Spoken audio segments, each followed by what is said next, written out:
This is Codified Wisdom. Conversations with leaders sharing what experience has taught them and what they know now that they wish they knew earlier. Hosted by Eric Eager, CEO and co-founder of 4Impact Data. Hey, everybody. This is something we're going to try. And we're very lucky to have my friend Patricia or Pat Asp. And she has been with an advisor to us almost from the very beginning of this little idea of, hey, maybe we could change the odds for some business owners. So we're going to have some fireside chats on how things are progressing in the world. And we're just going to have some dialogue, and hopefully people can take away some nuggets of information, and even more specifically, what we're doing at 4Impact Data to help address these challenges the world has. So, just to kind of kick off the conversation, one of the things that we want to talk about is that AI, people are concerned about eliminating jobs. And, that's what everybody's hearing about. Is it coming from my job? Is it coming from my job? And I want to talk about that because you've got kind of a different perspective. I think we both have the perspective of the glass isn't half empty. It's actually half full. That there's a lot of what we want to call the great promotion going on. So let's kind of talk about what are people in this AI is eliminating jobs. What do you think is happening? And what's happening exactly in AI? What's it replacing, and what is it creating demand for? Well, thanks, Eric, first for having an opportunity just to sit and chat. I think that when we look back, I think anyone that's been in the marketplace for decades, we recognize so many times in our employees and our people that they had talent capacity that was never utilized in their jobs. And so what happens is with AI is when we begin to codify and that any mundane, repeatable processes that our people do, it allows a excess time that they don't have to do. The key is tapping into the capacity that's been not utilized of that employee so they can function at a higher level. That requires us as managers and leaders to make sure that we are training and developing our people and preparing them for that elevation. But that can be done. And what happens is instead of thinking of it as, well, how many FTEs do I have? Think about it in terms of how much revenue per FTE are we generating because we freed up our employees from the mundane. So, what do you think? Okay, so let's dive into that a little bit because you keep hearing about these companies that, they're cutting 20% of their staff, and I've heard, some CEOs, and what's happening also, stock prices going up. Usually cutting headcount, price going up, and there's a lot of people going, well, I hear that it's not replacing people, and they're not, but the numbers in the news keep talking about it, and you keep seeing it. But what do you think, where are companies getting it wrong?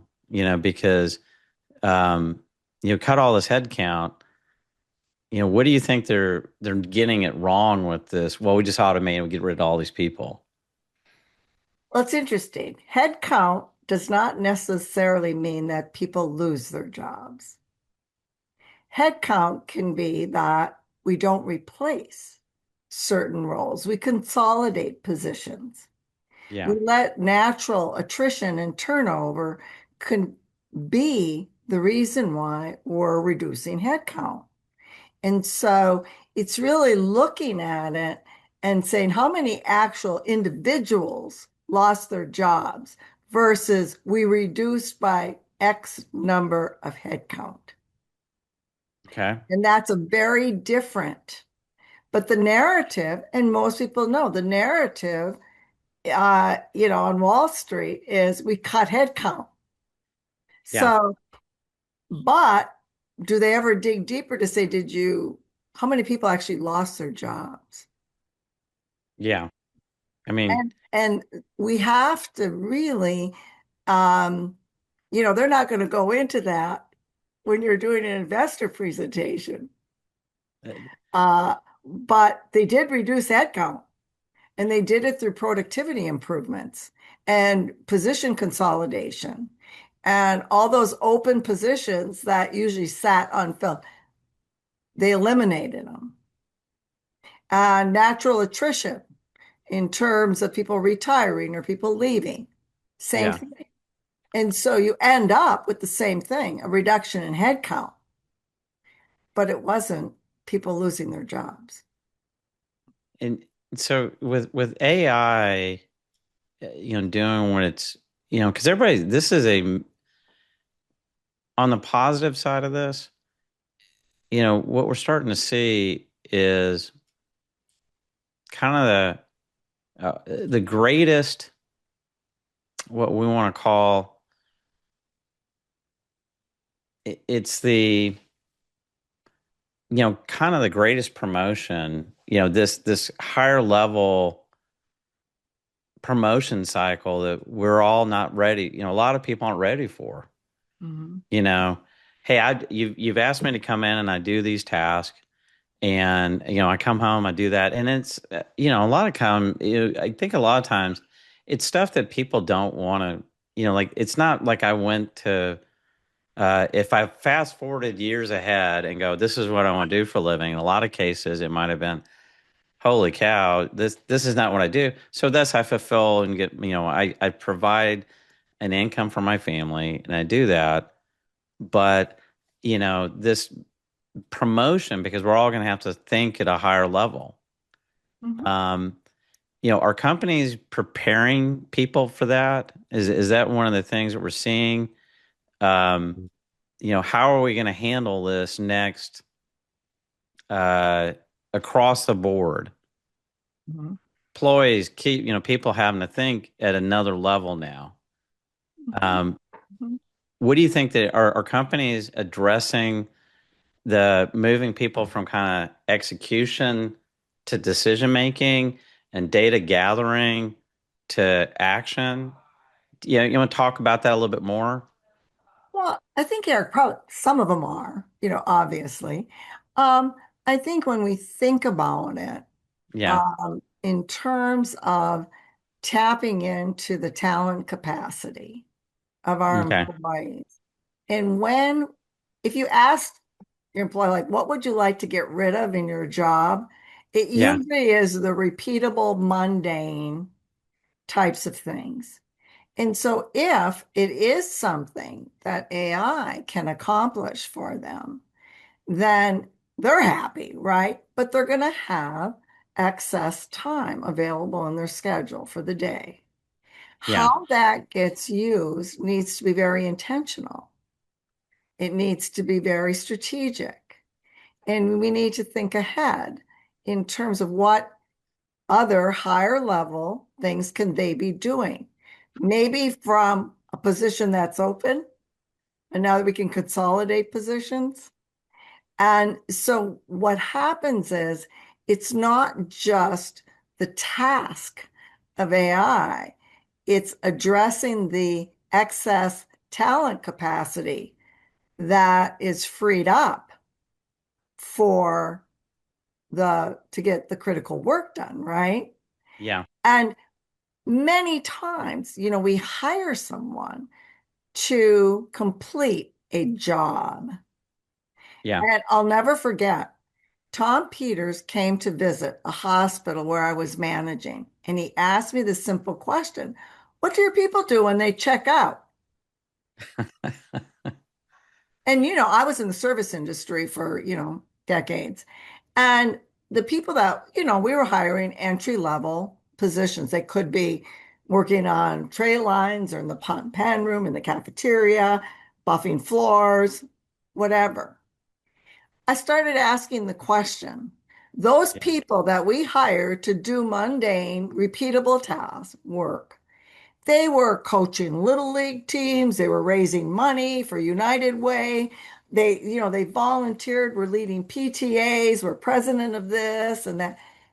And they had this huge talent capacity, that we never even knew about, that we recognized and utilized within the organization to function at a much higher level. So, let's talk about that a little bit more. So now all of a sudden there's the entry level, the base level jobs, those are getting automated. AI is getting smarter and smarter at that. But what's the danger? Okay, so then it's like, well, I'm going to go and okay, I'm now in a decision making capacity. I've been promoted up. And now that I'm promoted up, one of the things I want to, what's the danger? What are we finding out about AI and in this false confidence? Mm. Because, man, I can tell you, everybody I know right now is doing the, let me check with AI. What does AI have to say about that? What are we doing? Well, 2 points. 2 points. One, as we know, the trades are not going away. There are Yeah, people that will always need to do the work. There are things that AI, from a data research, that type gathering, the repeatable function in that administratively, that end of it. But let's not confuse ourselves. The trades aren't going away. In fact, they're growing yeah, the need, and there's a lot of openings in those areas. But yeah. I think that, if you will, the false confidence of AI is that AI, from a judgment perspective, from an empathy perspective, isn't there. Only an individual can delight a customer. I have yet to be delighted by AI. And Yeah. only a person, when there is a gap of customer expectation and what the reality is, it's only a person that will have the empathy in order to problem solve that. And so we can't take away from customer service perspective that fact that individuals will have judgment, they will have empathy, and the AI cannot give that to them. They still will need that. Well, and then don't we, so one of the things we talk about the danger that you run into with AI, and especially if I'm giving advice and uh, I'm, I'm making decisions and I may be giving advice to others. What we're starting to see is that your reputation can be in danger because now all of a sudden, because I go look up AI and it sounds really good. You ever had anybody like they present politicians really good at this, but I will present something as fact, and it sure looks good. Um, but now we're starting to put our reputations on the line because it only takes how long it takes to build trust, and then one false conversation, one false piece of advice, and you spend months, if not years, to rebuild that. Um, is AI creating false confidence? And I know that Gartner has already started to said that in the next 2027, 25% of companies will suffer reputational and financial losses truly being based on decisions on AI first. And I talked to a friend of mine the other day, and they're starting to see it in the capital markets that a Mhm. lot of businesses um, that they were focused solely on getting advice and guidance from AI alone is starting to give them kind of false positives, false negatives, lack of context. Um, what do you think about this kind of client trust erosion? And Mhm. is it something that people need to be very aware of? Is this going to be a damaging problem when you're dealing with clients and your own personal reputation. I think the key word you just said, Eric, is context. When people get information or use AI, the facts that they get may be accurate. It just might not be relevant to the situation. And so, unless you can contextualize the issue that you're researching in AI and put it into relevant context within your organization, you're going to, if you just take it as fact and spew it out, you're going to erode the confidence of the client, the customer, within internal confidence.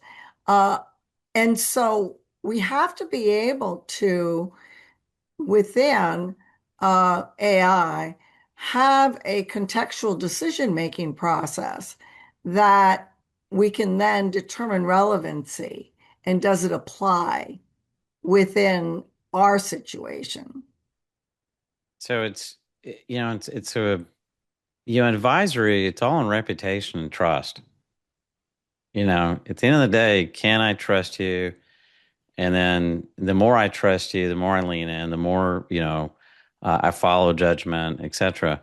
Well, let's talk about, you know, when I came to you, this idea of, hey, we can, business owners are, myself included, are making mistakes and failing a lot of times because we had experience gaps. No Right. matter if I went from entrepreneurial and I started doing well, you hear about these failure points all the way. Even when you hear that, man, what happened? They had a great business and they expanded to 4 locations and they go out of business. And then you hear all these cases, and we talked about, hey, years ago, hey, what if we could just take those fundamentals, those experiences that other people have charted the path before you? Because I kept seeing it as myself and other CEOs, you'd say, hey, I messed up. And somebody else go, yeah, I made the same mistake. So we started with this idea, and you presented this idea of codifying wisdom. Thus, it was kind of the genesis of for impact data, which has now led us to decision intelligence, which Mhm. is, at the end of the day, codifying wisdom. Mhm. Um, let's talk about a little bit of, because the reason we're talking about this is that AI in advisory doesn't scale. There's Oh. no audit trail. You ask it a different question. If you ask the same question 10 times, you're going to get 10 different answers. Mhm. Okay. Mhm. That doesn't scale. Mhm. And that's one of the problems why, businesses don't scale right now. So let's talk about, if we're going to transform and upskill and have this kind of whole workforce transformation, Mhm. you know, why do you think that they're having, like currently, why are businesses, anybody that's an advisor or coaching or trying to help, why do you think that they're having trouble scaling even with this pouring on of all this advice and all this stuff spitting out of AI these days? Well, to kind of go back a little bit in terms of context, as we said, mistake made, lesson learned, mistake made, lesson learned. Can we begin to capture? Um, there's only so many mistakes, right? Yeah. And and and there's so many learnings, right? And so what we fail to do and that in business is that we we can't recognize where the red flags were because we'd never seen them before. We never experienced them before. Yeah. And so what happens is instead of, seeing it coming at you in the front of your, we always get hit in the back of the head in the rearview mirror, right? It's rearview mirror intelligence. And that's how you learn by experience, right? Yeah. But the problem with learning from experience is you get the lesson after the mistake. And the mistake it may end your business. And so by codifying the mistakes made and then recognizing the lessons learned, especially as we look at the business data from the business model, we then can get those red flags, caution flags for things that need to be addressed so we're not getting hit in the rearview mirror and have it be so detrimental to our business. So let's talk about so you were that concept of codifying experiences. We're going to go back in your career, and Mhm. you recognize this. You were obviously very strategic in a multi-billion-dollar company with thousands of locations, and you told me the story about how you saw salespeople coming in, and all of a sudden you realize they were repeating all the same mistakes. And so you had this, you basically came in them and said, hey, you need to codify this. And you did it the Mhm. old fashioned way. You had to go ask a bunch of people and send emails. Talk about that story of how you were able to codify it and what kind of effect it had across thousands of franchisees. Mhm. Well, the the thing is for organizations, when you look at mistakes made, especially when you have new people coming in and that, um, and they're the same mistakes and they cost a lot of money. And so whether it's contracting or franchising, whatever, you're then able to build in to your processes that the mistake can't be made. Whether it's contracts, whether it's, methodologies and that, you're able to adjust. So you end up with a standard. And so when people are outside, there's variables, it pulls you back into the standard. And so anyone that, in any work, I don't care what the job is, it's really the variables that kill you. Because it isn't like if everybody's on standard, the world is great. But it's when they vary from the standard, when they vary from the. So it's really being able to set up process and systems to recognize the variables, right? And so, for example, if you're looking at your sales reports, if you're looking at your financial, if you're looking at your customer data, when you have variables in there that are not, if you will, that would promote performance, and they can be recognized beforehand, that's when you can address it. See, because otherwise, most of us that learn from experience, it was always after the fact. And it cost a lot of money. So, um, so what's happening in a number of cases, and I'll talk specifically about like the CPA profession.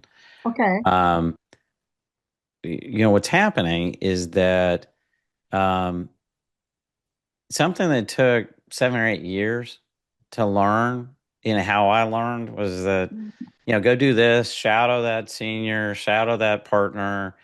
And I learned by observation and doing and all that. And I had 7 or 8 years. Now we have to condense that to 2 years.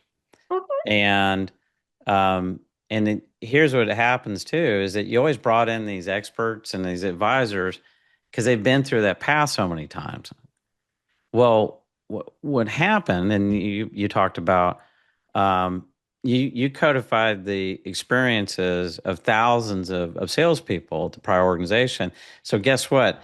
They could bring in a new person and bring them up faster and have experience levels beyond their level of years on earth because they were able to tap into that baked experience of others at scale.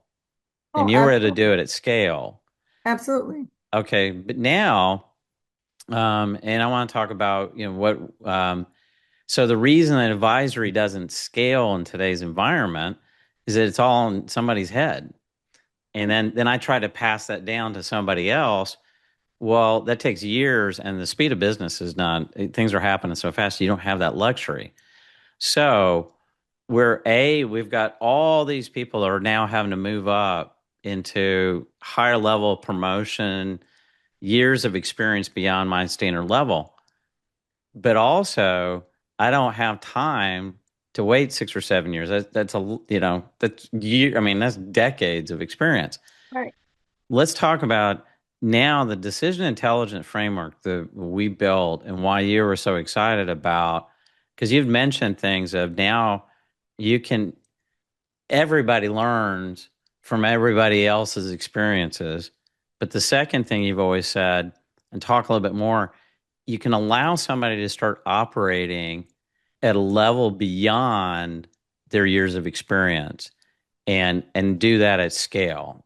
And tell me a Absolutely. little bit why you're so, I guess, tell me why you're excited about what we were able to uncover and what are some of the ramifications for businesses out there and specifically, let's say CPA firms, et Right. cetera. Well, the example I'm going to give is obviously in contract management services, right? Yeah. And so where the organization had codified process systems in that, so they could take someone like me, practically right out of college, and have me go into a 600 bed hospital and function at a much higher level than my experience would dictate. Um, my resume was, in 14 font with 2.5 inch margins, and you had to stretch it out to be on 2 pages. But I was able to follow process, system that incorporated all the mistakes made, lessons learned. I didn't have to go through that. I functioned like a manager, probably with 7 to 10 years of experience. Why? Because it had been codified and you could follow the process and system, and it had a consistent result and outcome. And so the consistent outcome, and again, we began to educate people on what exactly the difference between AI, artificial intelligence, and decision intelligence. Artificial intelligence, it's probabilistic. It Right. has no audit trail. Um, where decision intelligence is continuously learning Hmm. and has an audit trail. So Right. that first of all, we got all these people in the organization learning and that's being codified, but there's also an audit trail on top of that. And Right. so you can scale wisdom, knowledge, and experiences. So I guess we're simply now technology taking, I mean, how long did it take for you to codify those experiences? How many trial and error Mhm. and getting people and interviewing to get those Mhm. systems and processes refined where you could do it at scale? Well, obviously, when you think of the whole business at large, we were very large in multiple services. It took decades, right? Yeah. But the key was and remains to be, it was relevant. And so what happens is, and especially as we think of advisory services and that, you're using the customer data, you're using the customer information that so that when you look at areas that need to be addressed, it's relevant to the client. And it's able for advisor to be prompted in areas that need to be addressed that could be problematic for the business. And if you didn't have the experience, for example, when I didn't have the experience, I wouldn't know Yeah. unless it was prompted. And I believe therein lies for someone like me that didn't have the experience, I had great confidence that I could function at a much higher level because the people that had gone before me, that their process and system and codified, I had great trust in. And so I gained confidence way beyond my level of experience in having the information, the process, the system, the just-in-time relevant that fit the context of the business I was doing. And I think therein lies for, as I look at it in for impact data, the impact it makes for our CPAs to be able to be prompted on areas of concern, to be able to look at it and look at root cause, to be able to have a discussion with the client, the value that it brings to the client. I'm able to have the confidence to function at a much higher level than my experience would warrant. And you hit the key word there, is confidence. Yeah.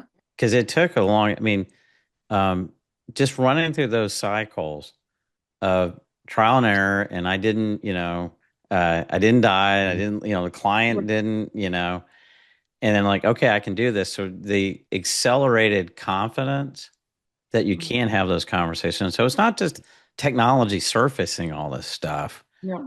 It's the ability to go, seen it, recognized it, and I'm confident in the output of that. Now, let's talk about on that piece of it. Now, how's it help the culture of the business? Because now you're recruiting, you're trying to find highly skilled, talented people. Is that a place where you think people want to be, where you had systems to help raise your confidence quickly, upskill your staff, and not only that, but also do it without risking the organization? It's not a bunch of people wildcatting with AI feedback, that it's governed decisions and you're beginning to scale experience. What's that do for your culture, your recruiting, and the people in the organization? I think one of the things, so we can all look back with hundreds of examples when companies start growing and people don't see an opportunity to advance, it's very hard to retain people. And so when I'm learning, growing, taking on new responsibilities and that, I have a higher level of engagement. And so when I'm confident, I'm doing that. And the mundane things that I used to do, if you will, just day in, day out, when AI has taken part of the lower capacity work and freed me up to do the higher capacity work, and I'm equipped. See, that the key is equipping your people to function at the higher level, whether it's for tools, systems, training, development, that they're equipped. And what we see anytime when people can do their personal best, use their full talent capacity, the engagement of them, it goes up. It just goes up. Well, and then, kind of touching on that confidence level. Well, there's a confidence level of, hey, I'm an entry level, I'm a low level. Mhm. But there's also a confidence gap at the higher level. What we're seeing is that, hey, I don't have confidence in my younger staff because I learned the hard way. I learned by, and and I get gray hair, and I'm still in that cycle too.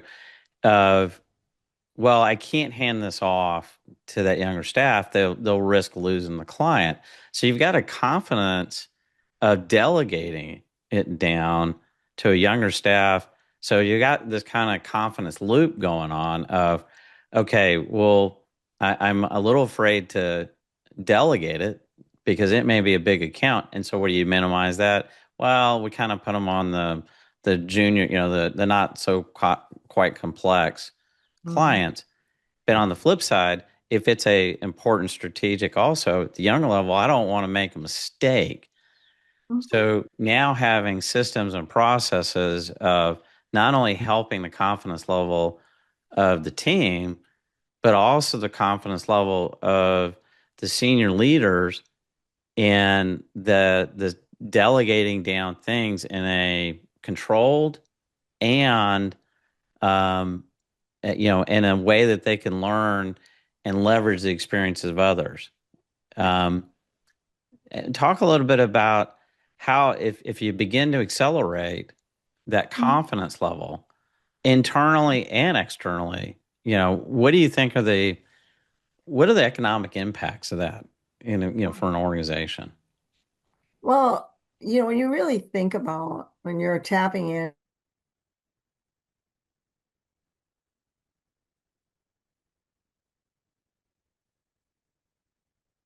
where people were maybe performing tasks, they can be doing revenue producing work. And I think that you can see as people's confidence grows, both from the CPA to senior partners, is that even though you are equipping your less experienced part of the organization, you still have that ability as the senior leader to, have checkpoints within the organization so that the senior leader can kind of look at it, do a compare with their experience and what the younger person is recommending to the Yeah. client before it goes to the client. And it gives them an opportunity if they do see any gaps, if they see anything to educate. It's easier to educate to the exceptions than having to do it full circle. And so you're able to truly see what the judgment is of your staff as they present what they have learned through the tool to present to the client. So you have this constant development. And what I've found when people have learned from others' experience, it's it's really delighting to see our younger staff functioning at a much higher level than we could have, not having the experience, but being fed through codified wisdom process system, not only that looks historically, but can look into and forecast what the results would be if no action is taken. And I guess the accelerated learning and the ability to run through it in a constantly learning system, because and I guess this is where it gets back to the trouble upskilling everybody is that before you just did it through time. You Mhm. just and um and you always hear that like 10,000 hours, to master a particular skill set. Um but now the ability to tap in, but also to accelerate real world simulations. My experience, I've had the honor of serving on a local school board for years. And what they said at the end of the day, the way that kids learn the fastest and what retention is real world simulation. We had a case where we had hotel restaurant management had computer screens in one classroom, and then Omni Theater. No, I'm sorry, not Omni Theaters. Omni Hotels came in and replicated a hotel lobby, and they were and a reception area and a catering area. Well, the knowledge and the actually the interest in that particular major went up, 6, 7x fold because you could simulate these things faster. And so I guess the key thing here now with technology, and i.e., decision intelligence and what we're building for impact data is not only this codifying wisdom and experience, but the replicate, I guess, the way that you could repeat it at scale so Mm-hmm. that you could begin to, and let's touch on the confidence. What are your thoughts if I have a younger staffer, I'm trying to raise that confidence, but now this ability to operate and run through multiple simulations before I talk to the client. How do you think that impacts, again, clear, the buzzword here is confidence. Right. How do you think that affects scalability and growing a group of highly confident people moving quickly, operating at years beyond their current level? Mhm.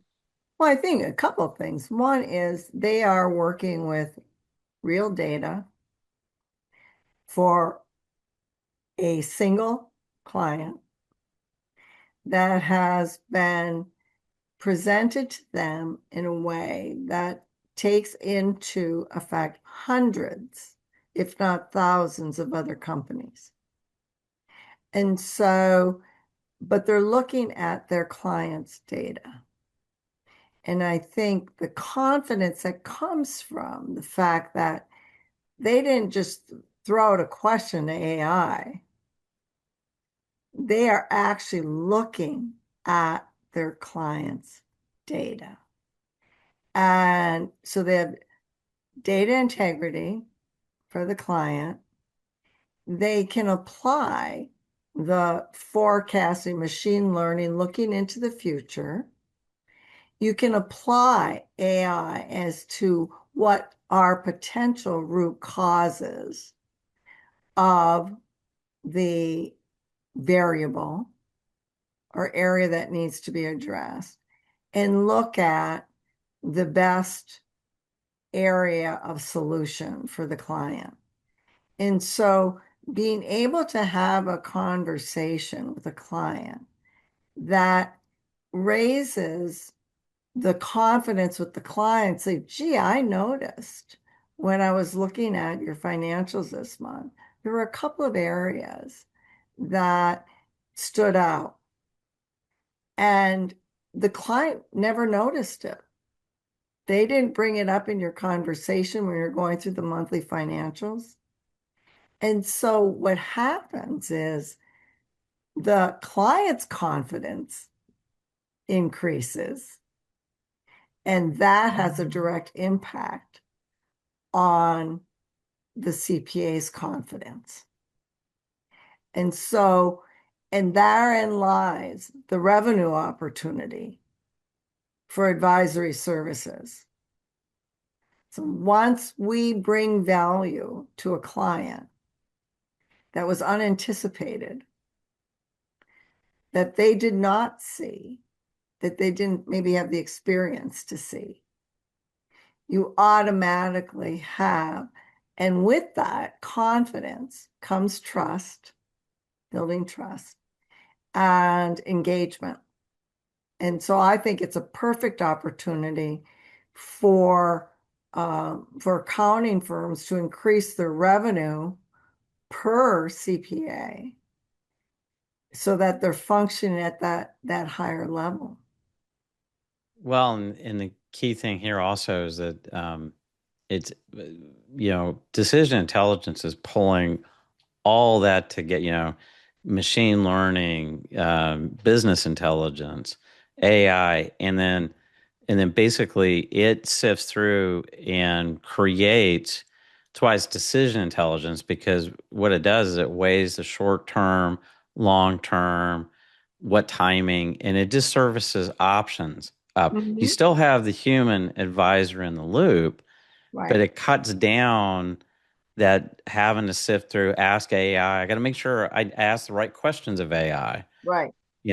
and when you get to that level, then it surfaces, confidence level surface, because I know that we've also talked about this. Let's just say I'm just starting out and, you know, hey, I have never had conversations with a client in these areas. Do I have to walk in and be an expert? Or if I just come in and say, it surfaced this that you may not have been aware of. So it's doing warning and here's some, it looks like you're operating like this, and here's some potential remedies. Is it, do I have to have all the answers, or is it just the getting the client to lean in and Mhm. just have a conversation?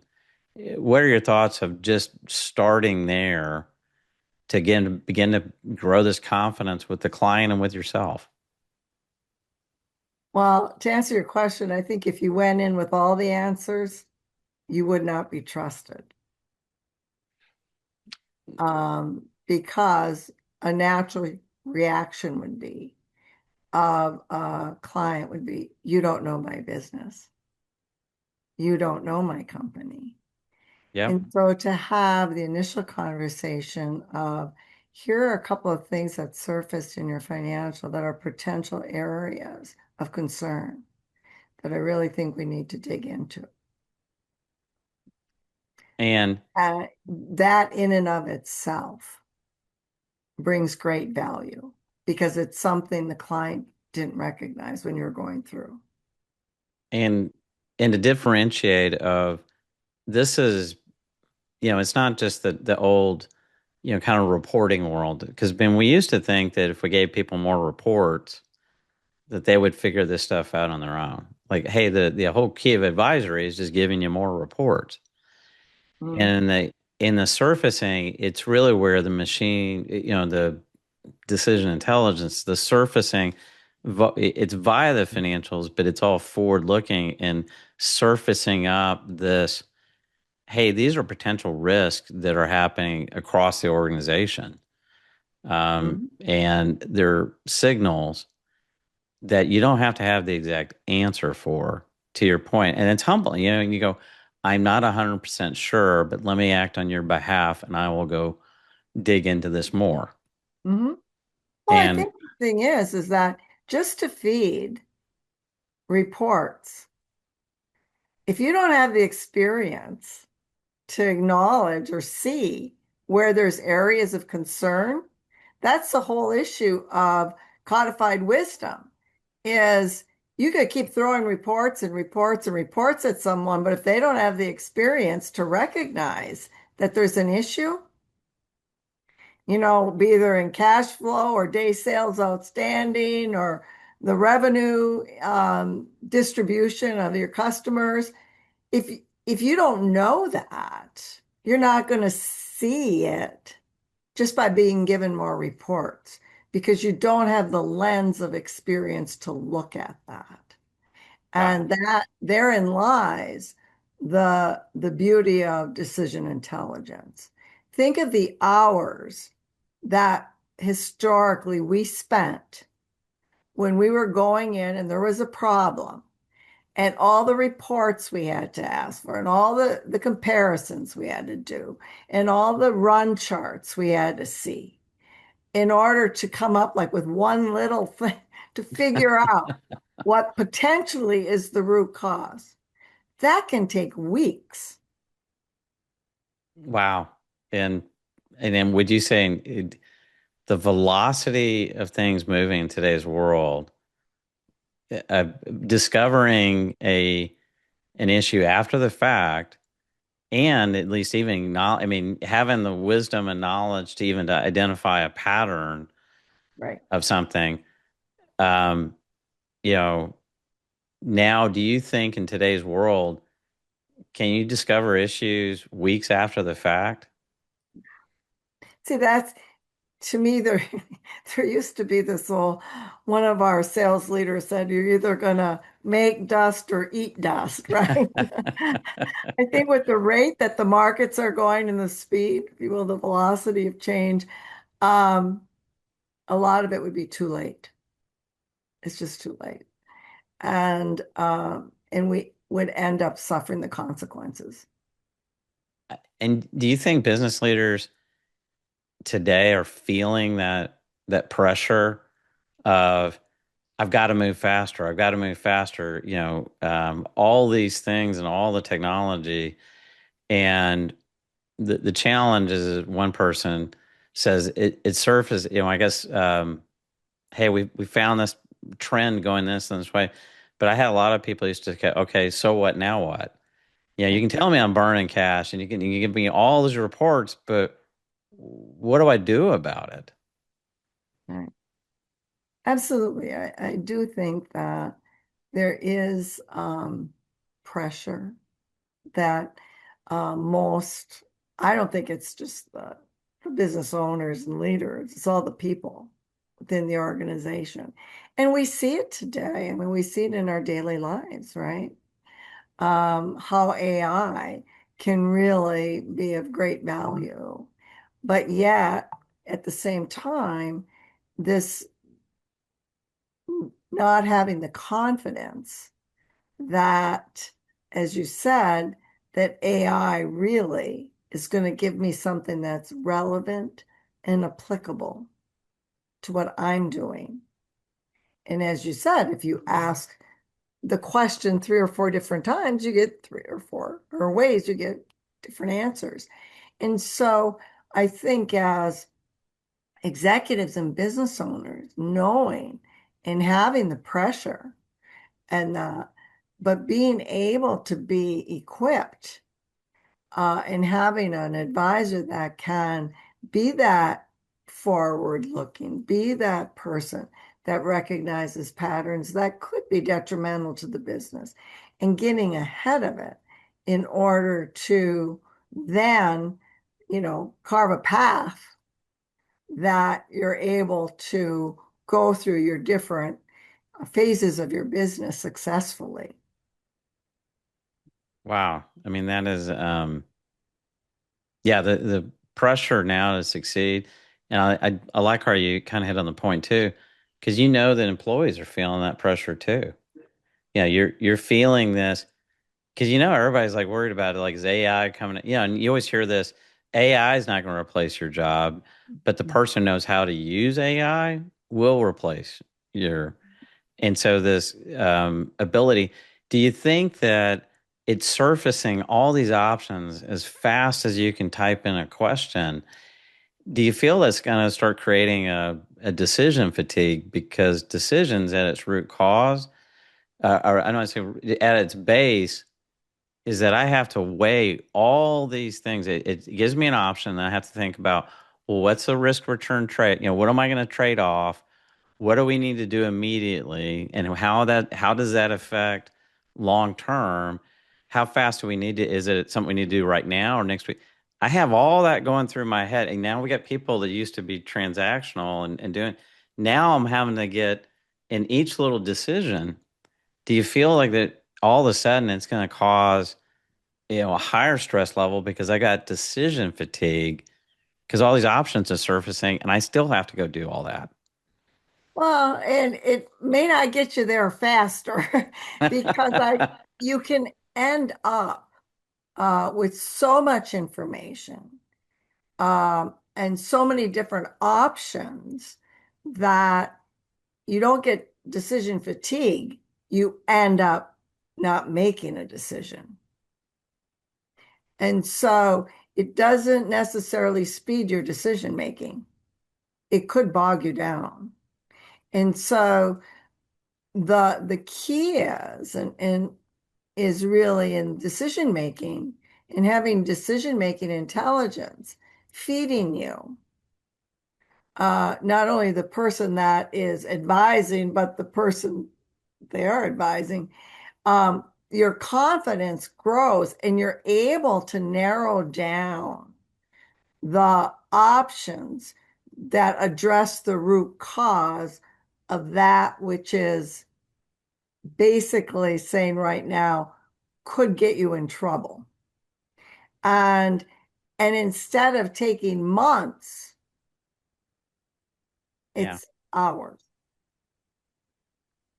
And I think that that's the key is is having and equipping people with decision-making tools so that they can function faster and at a higher level. Because just getting more information isn't going to get you going faster. Well, and then the other thing I always like to point out a little bit is that not only that, but maybe the execution of a wrong decision.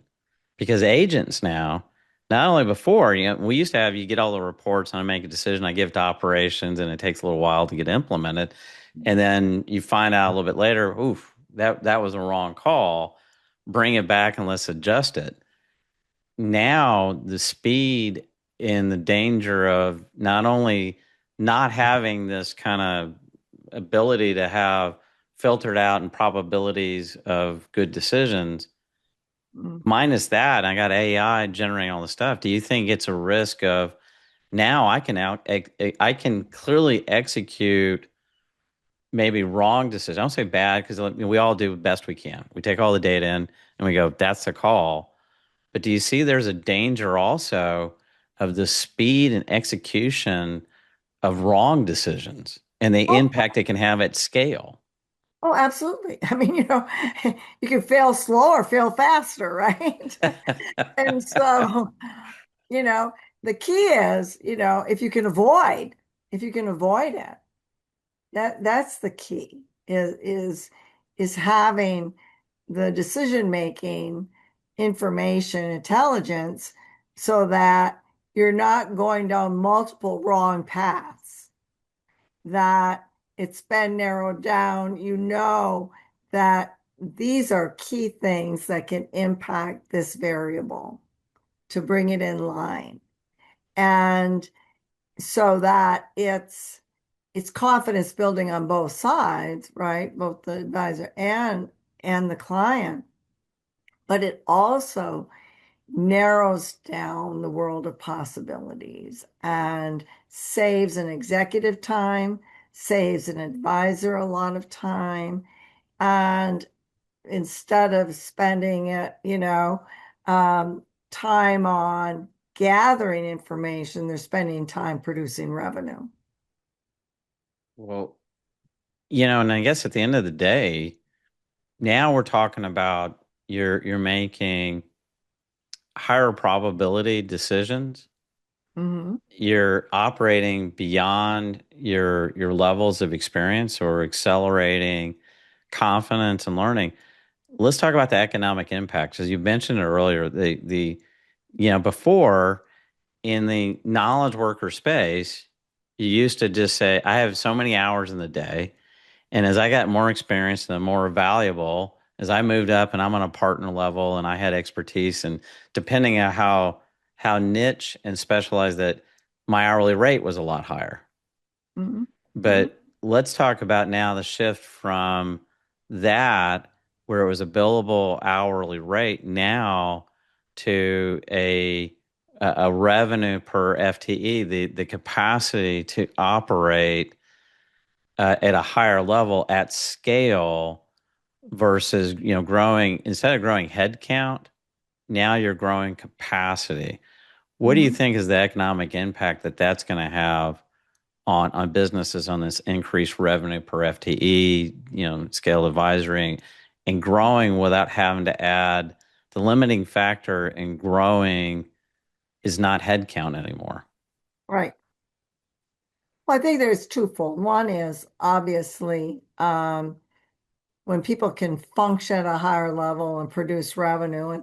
And I think we're seeing in some cases those repeatable functions, audits, doing financials, and that may indeed, with AI and that today, um, you have it ends up being a commodity, if you will. If they can get it somewhere else, or if I can get it myself, through AI. So you have that element of it. So, Yeah. and to a certain extent, there will be some built-in obsolescence of certain services in that we provide, right? And that AI may indeed. Now it won't be a certified. And so there will still be that requirement, and especially in publicly traded companies. But you're moving to take by supporting them when all of a sudden I can produce revenue, right? It's in advisory services. So that's a service above and beyond what we've traditionally provided. So we've got that. We also have retention. And so if people feel engaged and they feel they're growing in their capacity, in their skill, in their ability, um, you you do see an impact on retention. And turnover costs money. I mean, Yeah. bottom line. And so you end up, if you can improve retention, improve revenue per employee, um, you end up seeing not only an impact on revenue, but on EBITDA as well, because you're getting more done with the same number of people. And I think that turnover, then it also helps with succession planning. And in a lot of industries, we see as the partners, the most experienced people are facing retirement, and that succession planning is a real issue. And so you're able to see the capacity, the talent capacity that you have internally, and you can do far better succession planning because you're seeing your people function at a higher level much more quickly. You're not having to see this person for 8 years or 10 years. You know, you get to see the talent. And and we have wonderfully talented people within our organizations today that aren't being used to their full talent capacity. And I think from a leadership perspective, just seeing that and being able to be part of it as we watch our organization grow, develop, function at this higher level, it is just rewarding. Wow.